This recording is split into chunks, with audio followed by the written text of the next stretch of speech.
Hi everyone, this is Humphrey. Today I'm going to talk about the coding part of this lecture called a problem that stumbled Milton Friedman. So Tom has recorded a lecture on this. If you haven't watched it, please go ahead and watch it first before you go into the coding session today. If you have already done that, then let's go into the coding part of this. So the plan is I'm going to go through a stripped down part of this kind of lecture and then talk you through how do I code the main component of this lecture. So it's going to be a live coding session. I'm going to make some mistakes and debugging on stage. So it's going to be fun together. Okay, so this is a really interesting lecture and it's related to very practical problems, and you can go through the history of this problem and learn more about it by watching Tom's video. So I encourage you to watch it first before you go into the coding section today. Okay, so let's get started. So here I have the notebook right down over there. So it's basically pretty similar to the lecture online, but I cut some text and so that we can focus on coding. So let's start with the basic imports. So we have NumPy over here. We also have matplotlib, we have number, we have math library, we have scipy, and we use nametuple. So for the first two, I think you're already familiar with those. And for number, it's a high-performance library that is used to generate fast simulation in this lecture. And we use ngit, which is the just-in-time compiler, and prange, which is the parallel loop. So we're going to use those two. And if you are not familiar with number, I encourage you to go to quantecon programming. There's a lecture series on those packages, and it goes in depth into numpy, matplotlib, number, scipy, and also some name tuples there as well. So here we also use math to import the gamma function. So we're going to use this for the beta distribution. So in this section, this entire section or chapter, we are using beta distributions. But please note that this works on any distribution with the same support and IID samples. So you can try to implement your own distribution, and which we're going to do as part of the exercise. So we're going to replace this with binomial distribution in the exercise today, and we're going to see how the tests run on them. Also, we use the scipy integrate, and we use the quadrature method. So this is a numerical integration method, and we are using this integration for the KL divergence and Jensen-Shannon distance. For nametuple, it's a really nice container for parameters. So you can define parameters using nametuple, and it's going to be flexible. You can put it into places and access them pretty flexibly. So it's like a flexible class, but you don't have the overhead for the class. Okay, let's run those imports.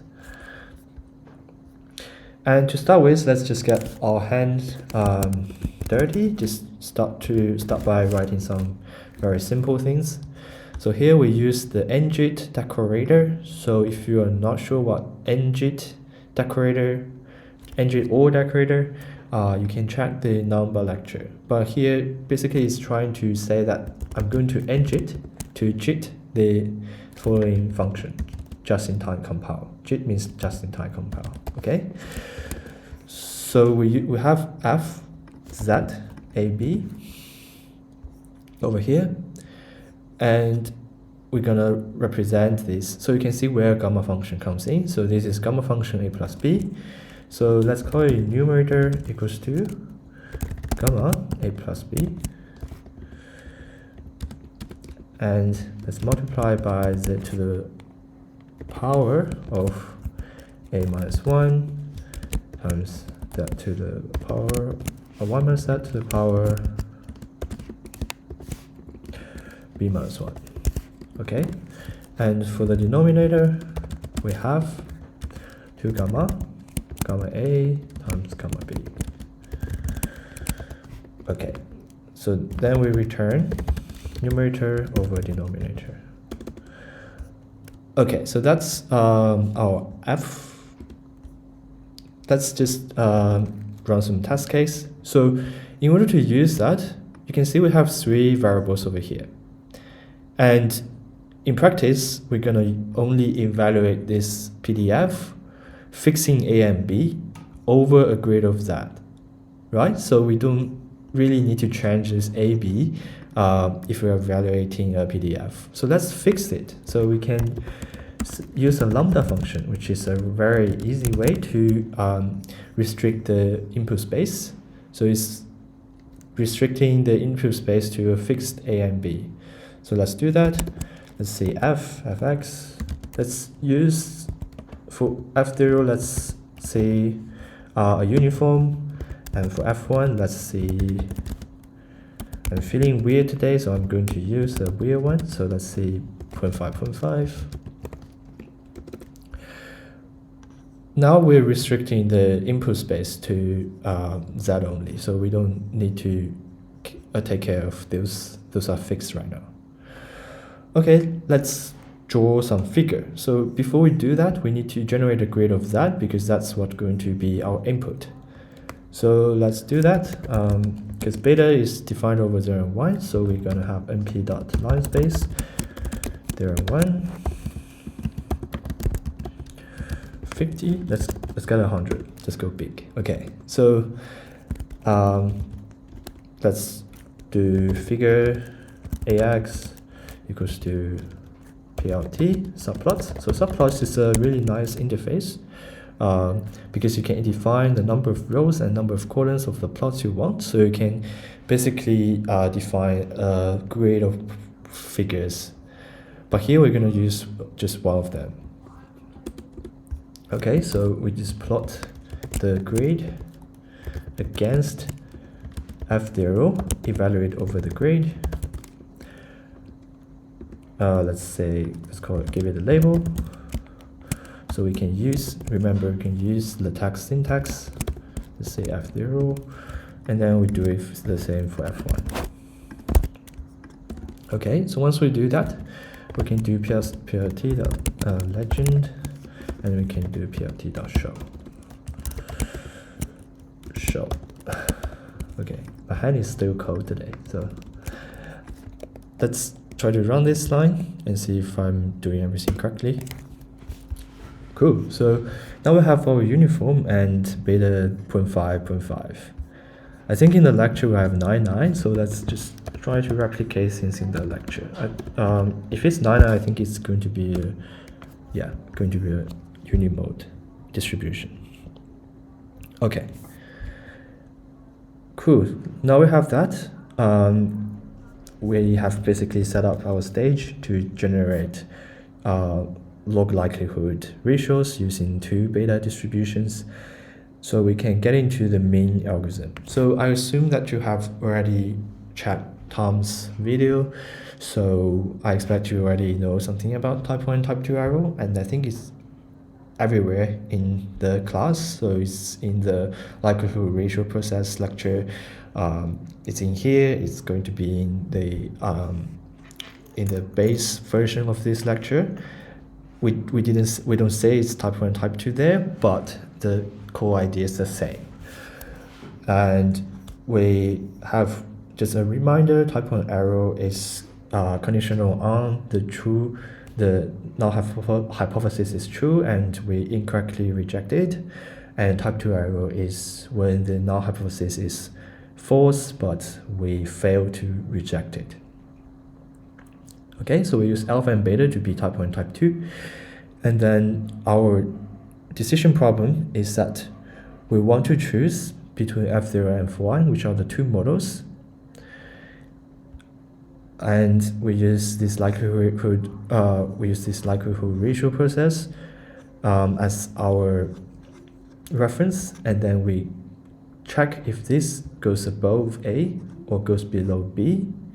If it goes above A, then we choose f1 as our correct model. If it goes below B, then we choose f0 as our correct model. We're going to use log version of this because it's easy to compute plus and minus than going through the multiplication, which is easier to be numerically unstable. So if you use log and plus them together, it's often more stable.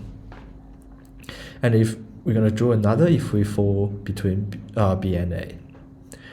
So in Wald's book, he derived those relations. So A equals to 1 minus beta over alpha, and beta, the B equals to beta over 1 minus alpha, which is going to guarantee us a lower bound. So it's going to guarantee us we reach the alpha and beta we want. So it can be lower, but at least we can be guaranteed that it's not going to go above those two values. Okay, so with that, we can try to see what parameters we want. So we have mentioned that we can pin down A and B by alpha and beta. So we can basically put alpha and beta over here without putting A and B, because we can calculate it as well. And then we have our two models. We have F0 and F1. So we need A0 and B0, A1 and B1. And also because we are trying to compute, if you have read the lecture, we're trying to compute empirical type 1, type 2 error, and we're also trying to compute the mean stopping time. So how long does it take for us to reach A or B? So those two things are something we are interested about. So when we do the simulation, we want to do a batch of them, so we can calculate the average stopping time and also the empirical type 1 and type 2 error. So that's what what's N is for here, and we set the C so that we can replicate our solutions exactly like what we have in the lecture. Okay, so that's the mean algorithm, and that's the main part of this coding session. So if you haven't watched the video Tom post, or if you haven't read the lecture, please pause here and have a read on the algorithm and make sure you are comfortable with them. Once we start coding, we're gonna be doing things pretty quickly, so please do have a read over this. So when we look at this algorithm, we often want to start with the smallest component from the first principle. So let's try to find the things we're going to do again and again within this algorithm. So here, because we're generating n simulations, so we have n replication of this. So we probably want to write this second point as a function, as an individual function, so that we can use this function again and again within a loop, and then we can get what we want throughout this loop. So a good strategy might be to write an individual function for 2, such that it captures this thing, and then we write another function or a for loop that loops over n times of this, and then we can compute our empirical type 1, type 2 error and the mean stopping time. So let's implement this first. So let's look what we want. So we want to know, given a true distribution, so we need to pin down a true distribution. So we need this to be in the input to the function. So we need to input whether the true distribution is F0 or F1. We need a variable that's the log likelihood, and we're going to update it at each loop. So that's another thing we need. And we need to draw observation Z from the true distribution. So at least we need to represent two distribution F0 or F1. So we need A0, B0, A1, B1 in our input as well, so that we can represent that. And then we update this, and then we're going to stop and reject. We're going to stop if we go above the threshold and also below the threshold, and our return going to be if we reject H0 or accept H0. And we are also going to record N over here, so when we stop. Okay, so it's quite clear. For the input, we need A0, B0, A1, B1. We need the threshold, log A, log B. We need whether true distribution is F0 or F1. So here I'm designing this such that this is a Boolean variable. So if it is F0, then this is going to be set to true. If it's not, then it's going to be set to false. And seed, which is going to control the sampler. So we're gonna set a seed to the sampler so that it gives us the same sample for every run, but not every loop. Okay, I'm going to talk more about this. And the max iteration is the max step we're gonna do. We don't want to run forever. Okay, so that's the plan. And for the return, we already know that we're gonna return n some point and return, if we reject h0, we probably say it's false.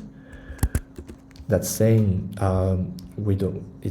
it's not h0, or reject h0. And at some point we're gonna return an true, which says it is h0. So the decision, we use a boolean to represent as well. Let's start with log L. Let's set it to 0, this step, and we set n to 0. So here we use a floating point number. Here we use an integer, because n is going to be an integer, n in n, and this is going to be in R. So also let's set the seed,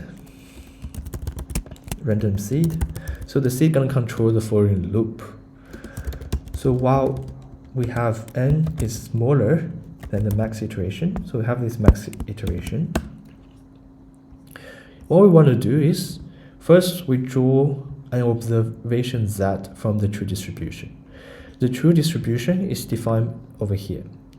So this is a single run, so it's like life, where we have where the nature chooses a distribution we don't know, and it generates a sample. So this true f0 is given by another function, by an outer function when we do this n replication. So here we are given if f0 is the true distribution or not. If f0 is the true distribution, then we're gonna draw beta samples from f0. So it's going to be z equals to np.random.beta. So this is drawing from beta, and a0, b0. Else, if it's not f0, it can only be f1. So we have np.random.beta a1 b1. So that's when true f0 is false. So that's the first step. Now we want to update log likelihood ratio. So to update log likelihood ratio, we need to have this log f1z minus log f0z. Let's do those two first. So we have log f1z. Just give some spaces between them. So what's that? It's log of f1. So we don't have x1 yet, so we need to represent them by f. We take z, and then because it's f1, so we need a1 and b1. np.log and log f2 z equals to np.log f. We can just copy that, right?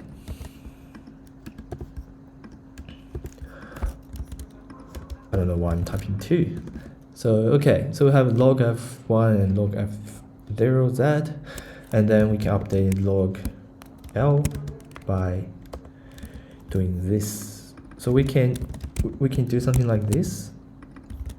This minus, we should have this minus that. We can do something like this. So this is basically following the formula over here, or we can just do plus equal. Okay, so those two are equivalent. Once we update them, we probably want to increment our n. Once we increment our n, then we can implement the decision rule now. Decision, if log L, so that's updated log, is greater or equal to log A. So So log A is our threshold on the right. So if it's above them, then we choose F1. So that's going to set the return to be false, because we want to return that if it is from F0. So it's not, then we return false. Elif, so if this is not satisfied, then we go to elif. Elif, this is smaller, so this touches the lower bound, then we return the true case. That's meaning that if it's below log B, then we say that it's coming from F0. So that's this one and this one. So reject, we say false, accept, we say true. So that's why I use Boolean. But oftentimes, Boolean is not the most efficient operation. So for example, in JAX, it has some complaints about Boolean oftentimes by the time I'm recording this, because it's fast moving. So there are a lot of high performance computing package that's that hates Boolean, but in number it's fine. Okay, so we have these two. We also need to consider the case where this goes above max iteration. Let's just say and this is gonna raise an arrow in the outer loop. So we're gonna handle this in the outer loop. We don't want to handle this over here because this is going to run in parallel later on, and we don't want to raise things within the parallel, within the inner function of the parallel loop. It's going to happen. There are a lot of weird things that can happen if you do that. Okay, so you can read more about it later on, but let's not raise an arrow over here. Okay, let's run the main part of the simulation. What in this function we want to do is, firstly, we need the threshold. We need to give everything that the SPRT single round needs. So we need to give it log A and log B. We need to calculate that. We need to give it whether it's F0, whether the nature chooses F0. We also need to assign a seed. So we basically need everything that this single round needs into the outer function. So for the outer function, we're going to implement this n replication idea. So as I mentioned, we need to calculate A, we need to calculate B, log A, log B, then we need alpha and beta as an input. And we probably also want to have the A0 and B0 because we're going to pass into this function. And n is the number of simulation we run, and seed is this seed we're going to use to generate the random simulation. Okay, so let's say A equals to something, B equals to something. I can't remember. Let's go and check. So A equals to 1 minus beta over alpha, and B equals to beta over 1 minus alpha. Let's see if I can remember them. 1 minus beta over alpha. It's a memory test for me. 1 over, oh no, beta over 1 minus alpha. Okay, they have a symmetry, so it's easy to remember, otherwise I'm going to fail. Log A equals to np.log A, log B equals to np.log B. Okay, now we have this, then we can store, we need to write containers to store output from this. So let's see, stopping time. We want the ends to be stored, so let's call stopping times equals to np.array. It's going to be a bunch of integers, so we have and the type equals to np.int 64 integer. And we also want to store the decision about h0, so let's call it decisions. h0 equals to, it's a bunch of boolean, so let's say np.boolean. It's a bunch of boolean elements, so that's why we have this. And we also want to store the truth. So whether nature actually trues H0. Because we're gonna compute the type 1, type 2 error later on, so we want this information, otherwise we can't do it. Okay, the same thing, so we're gonna match those two. Later on we calculate the errors. Now we can run our simulation. So I have a hint over here, I had parallel equals to true, and that's where we need p range. For I in p range, n, so we want to run n simulations. And according to the specification here, we want half of them coming from f0 and half of them coming from f1. To do that, we can say that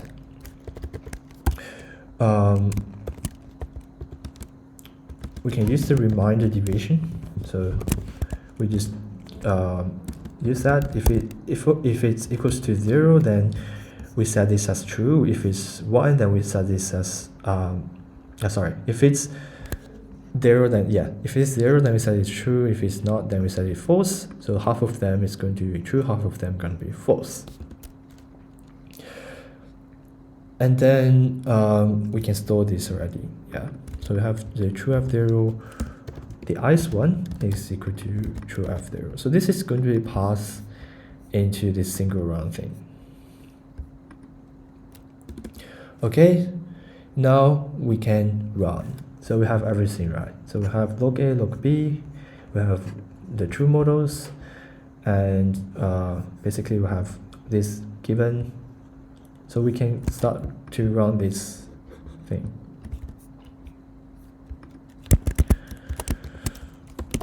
And what it's going to give is n, and let's say accept H0. So accept H0 gonna be our decision. So if it's accept, then it's true. If it's not, then it's false. And this is our decision that we're gonna make. So we're gonna store this into this as well. And we also want to increment the seed. We don't want the seed to be the same for every run. Otherwise, it's going to be fixed into one sample. Then we're not doing what we want. With that done, then we can store the stopping time. So the ith one equals to n. We can, y is changing me to big N. We can set the decision H0 to be accept H0. Okay, now we can return stopping times, decision H0, choose H0. Okay, so that's everything we want for this for loop.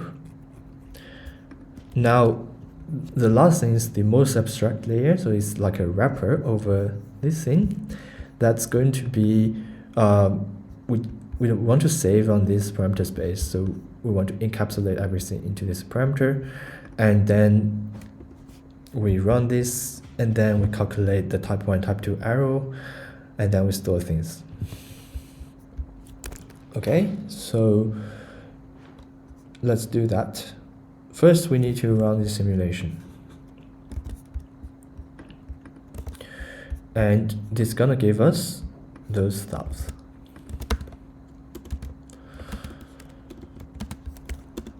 So we have parameters. The parameters is gonna have A0, B0, A1, B1, alpha, beta, and seed.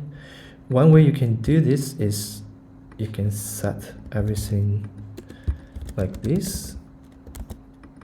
This is going to take out everything in the parameters and put it into them. So, but you need to make sure the sequence over here, the order over there, matches the order you defined over here. Another way, a safer way is to just use the params in front of it. So here you don't need to care about the order, but it's going to be more laborious because you need to type in all this parameters dot. So this is like accessing the field within a class. Alrighty. Okay, so we have done that. Now is the time to compute the type 1, type 2 arrow. Let's first make sure those are booleans. This is just for safety. I think they are already in booleans.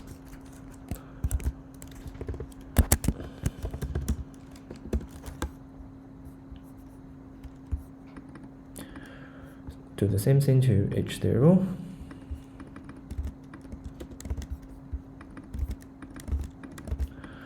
To choose h0, and now we can compute the type 1, type 2 arrow. Let's do that.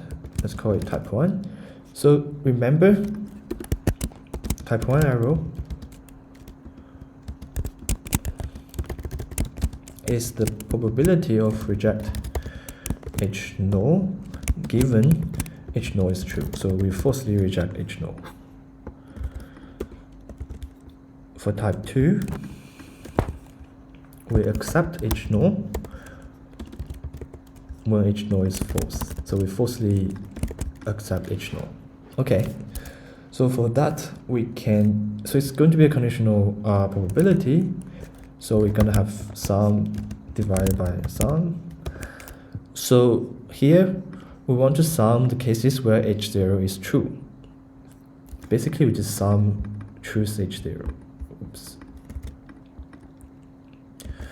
Here we want to see reject h0 and h0 is true. So we reject h0, we negate the decision. So the decision says it is h0. If we negate, so this is the negation of this, then you get reject h0, and this is also true. So then we can get the type 1 arrow. For type 2, we just reverse things around. So it's going to be the case where h0 is false. So we have a negation over here, and we accept h0 where h0 is not true. Okay, so we can basically return things, but I also want to have our distributions there. So just to get everything there. So we also put those distributions into our return so that we don't forget how this simulation is generated. If we want to run a lot of simulations, then this is going to be helpful because you don't want to forget which distribution you draw from, right? So then we have param dot a0 b0 params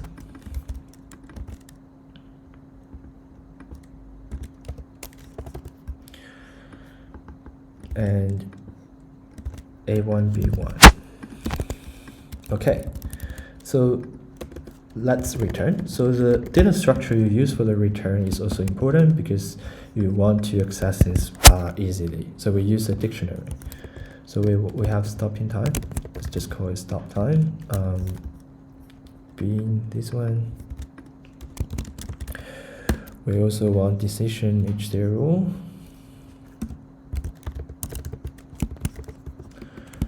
Being that one. We want the truth 0.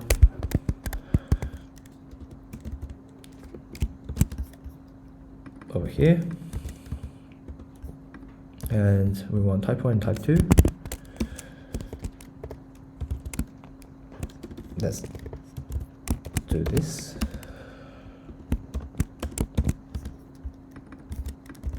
And type 2.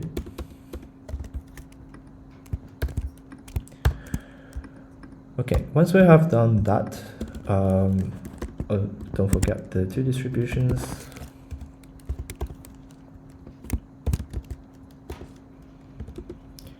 F1 being F1.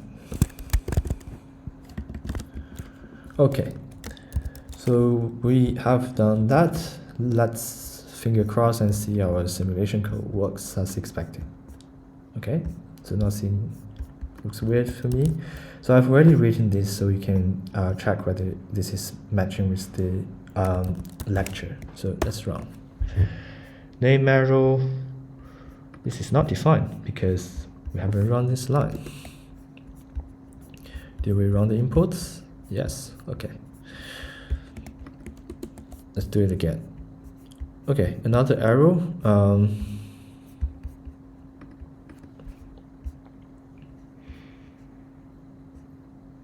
Set boolean.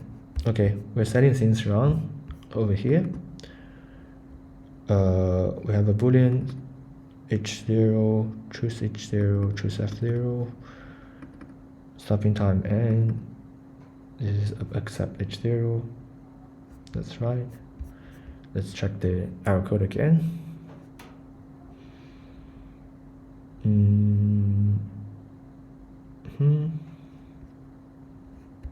Some of the boolean array issue. So we have this. It's in the wrong SPLT simulation. We're setting something wrong over here. Start pin time is integer n, that's right. Decision is n, dtype boolean, that's right. Are we returning things correctly? It's greater and none. This seems to be correct to me. mp.array. Oh, I think I know why we are doing things wrong here. Okay, this should fix that arrow, and then we should call it stop time, not stopping time. Oh, good. Okay, so what's the issue over there? Is that you cannot. I mistype. So if you use array, then it's going to generate an array with element n by itself. And what it's trying to complain is this n is an integer, but you set dtype to boolean, and then it's not happy with that. So if you set np to zeros, this should be all working. Okay, so we have done some on live debugging together, so which is nice. Let's just check whether this is consistent with the lecture. You can always test it by going back to the lecture. Okay, we just match them, 1.59 or 12022. Yeah, that's what we get. So, okay, we have live coded correctly. No drama. Let's go to the next task. So here we want to visualize two distributions and their respective stopping time. So for this one, I think it's probably easier than the. So I think the mean coding part is over there, but we shouldn't be. We should still be careful. Subplots. 1, 2.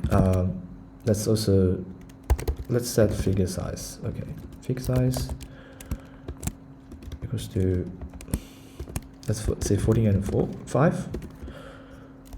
Okay, because I picked at the lecture a little bit, and I saw this. And then we have the grade, or maybe we just copy the code above, because now we're visualizing the distribution, and here we have a set of codes that's just doing that. So just to save time, we just copy that over here, and we have the grid. That's perfect. Let's increase the grid size a little bit, and we're gonna need the axis, because now we're having two plots, so we're gonna index this. So we index by 0, so that's the first plot. So the first plot, we're going to draw two distributions over a grade. And note that we cannot use this f0. Why? Because this is accessing the global variable x0 we defined above. what we want is the f0 coming from the results here. So that's why we are returning this f0. So we say that. That's why we store it as a dictionary, because it's really easy to access, right? So we just copy that over here and then evaluate over the grid. Okay, let's also draw the overlapping area. So overlapping area can be drawn by fill between this function, this method. Between the so for the fill between, the first variable is going to be the x you're going to define over, and then the y. So the first one is going to be the minimum of y, so which is 0. The second is going to be whichever is smaller between those two. mp.minimum between this one and that one. So which one is smaller, which is going to define the overlapping area, right? So we have that. Let's just set alpha equals to 0.5, and also let's set the color a little bit different. Let's say I will use purple, because purple is going to look different between the orange and the blue over there. Okay, that's what we want to do. Maybe add the label says it's overlap.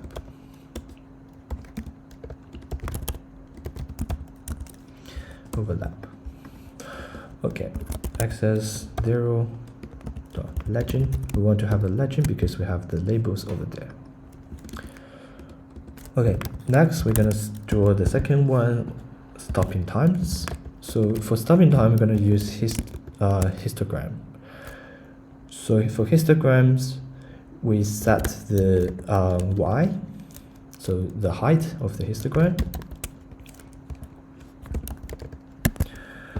and we set where we want them to be positioned, where the bars are. So Bean's gonna set that.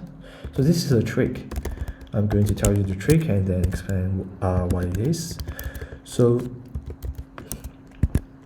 here we're gonna put the bars from 1 to the maximum of the stopping time, plus a little bit margin, and I can shift everything by 0.5. Why? Because for histogram, by default, it's going to draw the bar after, so it's going to align the left edge of the bar to the index, to the tick on the x-axis. If we do that, then it's going to look a little bit different, so we need to shift it back by 0.5 such that it's centered. Okay, that's where the beans are. Let's also set the alpha equals to 0.6 maybe, and then let's also set the color and edge color. If you don't do edge color, then it might be less visible. Okay, with that, you can add x label, set x label, and so on. I'm not going to go through all of this. I'm just going to set something, and so you can do set x label, y label, and so on. Okay, we don't need the legend for the everything. Yeah, let's try to run this. Type arrow. Okay, so we cannot. Oh yeah, we forgot the bracket over here. Done. Okay, so you can see this is the overlapping area between 5.2 and 2.5, beta 5.2 and 5 beta 2.5, and this is the distribution of the stopping time. So the average is probably around 1 point something over here. Yeah, we can see the average.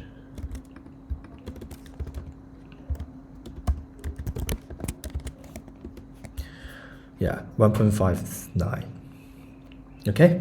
Oh yeah, that's something we calculated before, right? So 1.59. Okay, so that's done. Now we want to do is we can create a confusion matrix. So confusion matrix is an important tool in classification model. So you can use this confusion matrix to evaluate the performance of your classification model. So what it looks like is on the diagonal, you have everything that is predicted correctly. And on the off diagonal, you have things you predicted wrongly. And for the first row and second row, for each row, it's fixing that either F0 is correct or F1 is correct. So let's generate this confusion matrix together. All right. So to generate that, we need to distinguish those four cases. The first case is accept H0 when H0 is correct. This is easy. So we can basically say, let's call F0 correct. So this is saying, given nature chooses F0 and we have the correct prediction. So that's going to be, so the number of those cases is going to be the results of the truth H0 matches with results of our decision. Okay, this is a sample case. Second one, we reject H0 when H0 is true. So H0 is the truth, but we reject them. All right, and the third case is we reject H0 when H1 is true. So when H1 is true, the truth H0 is going to be false, and we reject H0. So we should change this into wrong, or maybe call it incorrect. This is H1 correct. So given H1 is the ground truth, and we make the correct prediction. So that's that. And H1, but we make the wrong decision. The wrong decision means we choose H0 when H0 is not the true one. Okay, so that's the four elements of our confusion matrix. So we put the correct ones on the diagonal, incorrect ones off diagonal. Now we have our confusion matrix.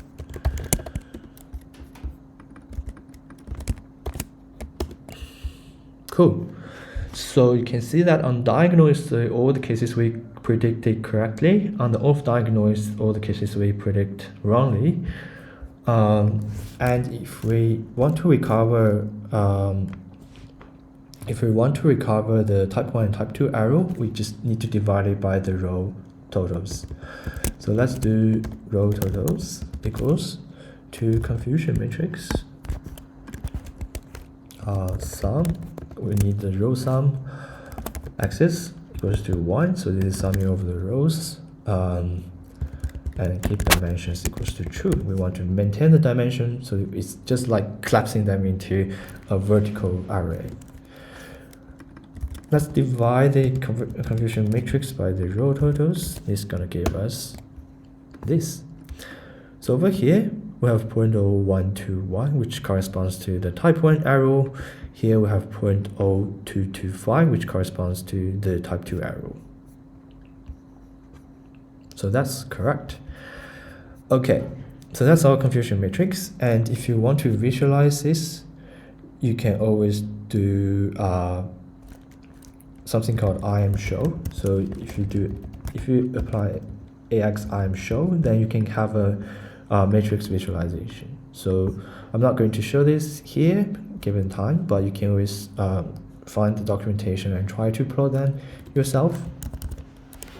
Okay, that's confusion matrix, and a lot of time people are confused, so I'm not sure if that's why it has the name confusion matrix.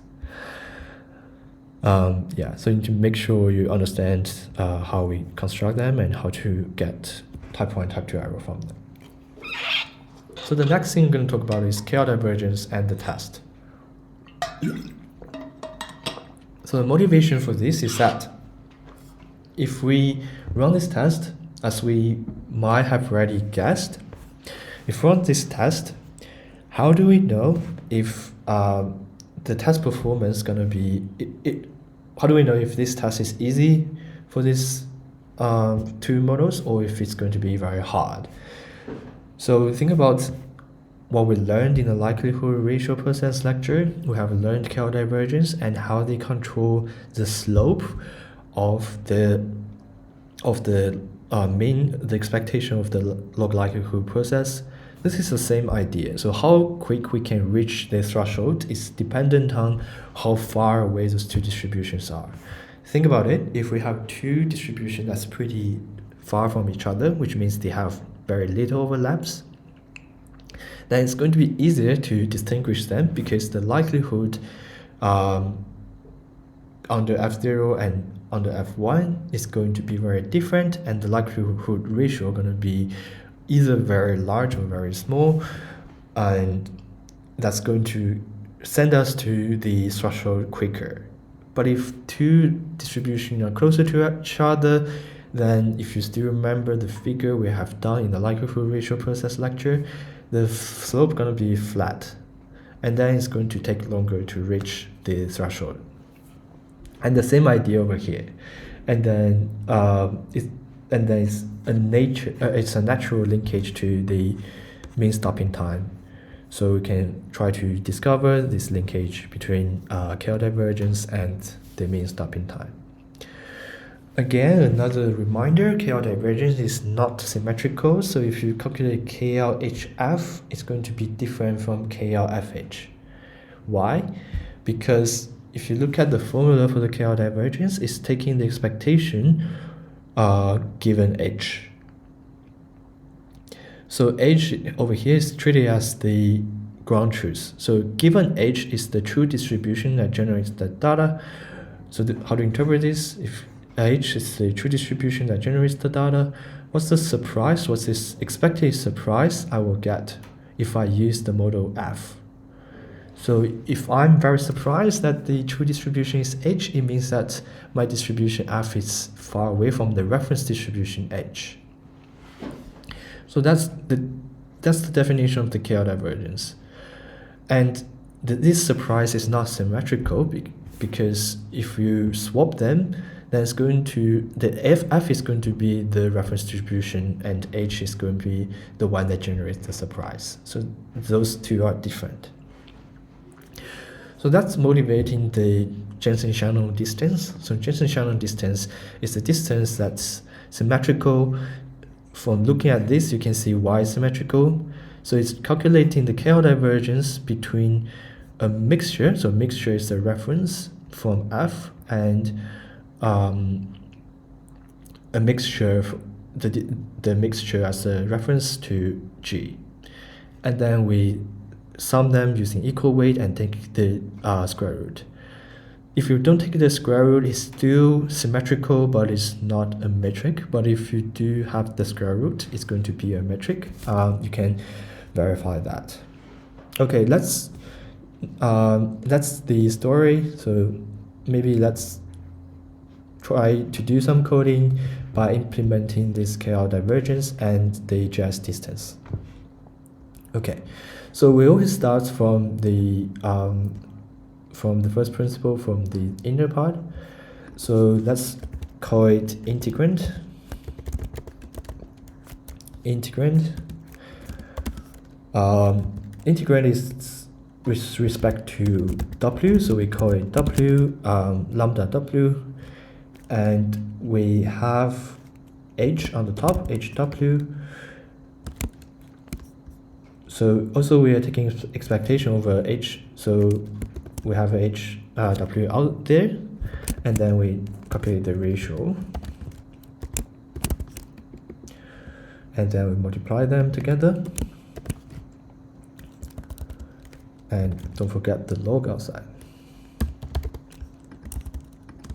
Okay, so that's the integrand we're calculating over. So it's the it's the expectation over H for the log ratio between H and F. And now we can use our SciPy integrand that we introduced very early on. That's quadrature method, integrand, and we also need to supply what's the two boundaries we're gonna integrate over. That's 0 and 1 for the beta distributions,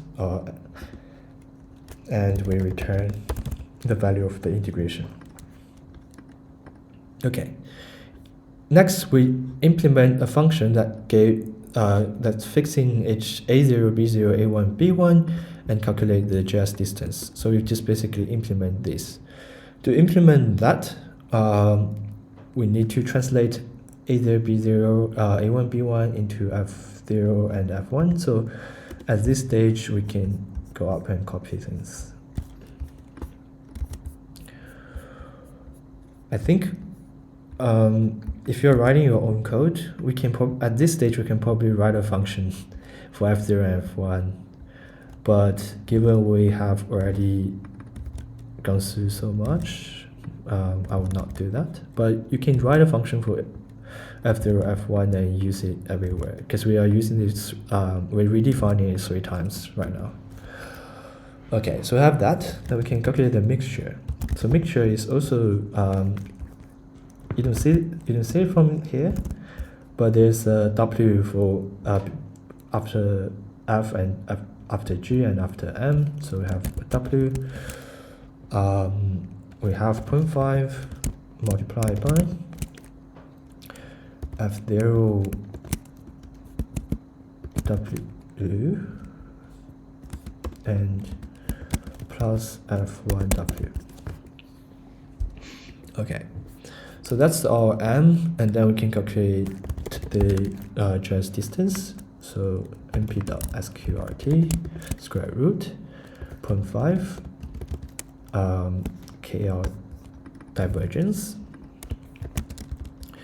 between M and F0 plus 0.5 times the KL divergence between M and F1.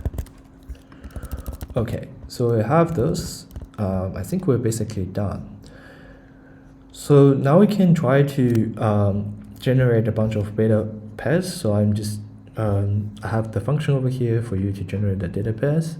So what it does is basically we set a reference t, and then we minus some distance and plus some distance and set it to a0 and b0. So that a0 and b0 are going to be far away apart.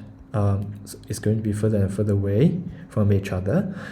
So that's what this is doing. So you can study this code, but basically it's 10 minus the distance divided by 2 and t plus the distance divided by 2. So that we have a0 and b0 that's with distance absolute value ds, and then we put them into a big parameter list. Okay, so we just loop over this list, and then we can calculate the mean stopping time and see how it's related to the Jensen-Shannon distance. Okay, so let's see JS. We just call it JS distance. It's equals to JS distance. We have A0, A1, B0, B1.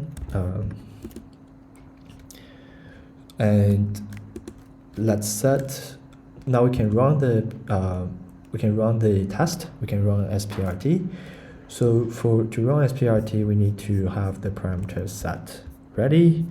So let's just copy the parameter set over here, and also maybe this run function. So we run SPRT to get the mean stopping time. So we need to replace everything using the parameters over here, A1, B1, and run the SPRT. Then from the results, we can get the mean stopping time, and maybe we store the. So here because we have the list over here, we can just basically append the trace distance into the list, append the mean stopping time into the list. Mean stopping time comes from the results. Dot min, because it's an NPR array inside, we can always do this dot min distance, and parameter set, we're gonna have this entire thing into it. Okay, append. Okay, that's done. Now we have this function, that we have this plotting thing that we can use to generate the relation between just distance and mean stopping times, and try to draw a scatter plot of those two. We have already written this down. So for the scatter plot, this is going to be the x, and this is going to be the y. If we run this, we can track the plot, hopefully. Cool. So you can see here, there's an inverse relationship between the mean stopping time and the JS distance. So when the JS distance is high, that means the two distributions are further and further away from each other. The mean stopping time gonna drop, which fits into our expectation, because we expect that it's easier and easier to distinguish two distributions with the distance increasing between them. Okay, we have done a lot in this coding session, and we have some exercises. For this exercise, let's just say it's P0, P1. For this exercise, we want to change the beta distribution to binomial distribution, and later on, we want to study if P1 is further away from P0, what is going to happen with the mean stopping time and the error rate. So to complete this exercise, I encourage you to stop here or after I give the hint, and then try yourself before I give you another video on this. But the trick here is that, because over here we have this run SPRT simulation, those have done 99% of the job we want to do, because here we are fixing that to beta distribution, and we're fixing this calculation to beta distributions. Now if you want to replace this to another distribution, we can basically replace this with the sampling function of the another distribution and the likelihood function of the another distribution, or the PDF of another distribution. So your task here is going to be to try to write a generic version of this that allows us to pass in the sampling distribution, the sampling function, and the PDF individually. So, and then you can put in the binomial distribution and run. So first you get this generic ones, and then you can plug in the PMF of the binomial distribution, and then you can do this SPRT again. So that's the trick. There are a lot of things we've fixed, and now you want to make it flexible and then put in a new setup into it. And that's the exercise. So I hope you enjoy this video, and we're going to talk about the exercise in another video. Okay, chat to you later. Bye.